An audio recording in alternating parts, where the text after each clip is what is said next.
Միջազգային այս տուգատեսը մեր մինչև 16 տարեկան բռնցքամարտիկների համար աշխարհի առաջնության նախաշեմին փորձ ձեռք բերելու լավ առիթ է։ Հիշեցնենք, որ բռնցքամարտի աշխարհի պատանեկան առաջնությունը մայիսի 22-ից 31-ը տեղի ունենալու Երևանում։ Դեռ չի սկսել աշխարհի մրցաշարը, բայց արդեն սա ոնց որ պատաների ընկերական հանդիպումն էր, որը դա փորձի ձեռքբերում էր, որ մենք կարողանանք եւ նախապատրաստել, ոնց կազմակերպենք, եւ մեր ասենք թե մարզիկները կարողանան ծանոթանալ մրցաշարին։ Իրոք ես շատ հուզված եմ եւ ինձ շատ լավ է զգում, հզոր եւ հպարտ,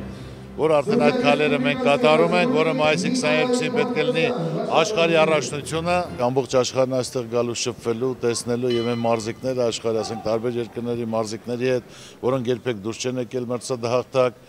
բախտ կվիճակվի, որ պետք է ծանոթանան, մրցեն, հոգեպես պատրաստ լինեն։ Ես ասում եմ, հայ ազգի երիտասարդները բռնցքամարտիկ ծնվում են։ Միայն հարկավոր է ուշադրություն, պայմաններ, որ այդ հաղթանակները շատ լինեն, ի օգուտ երկրի, ժողովրդի, մեր եռագույնը։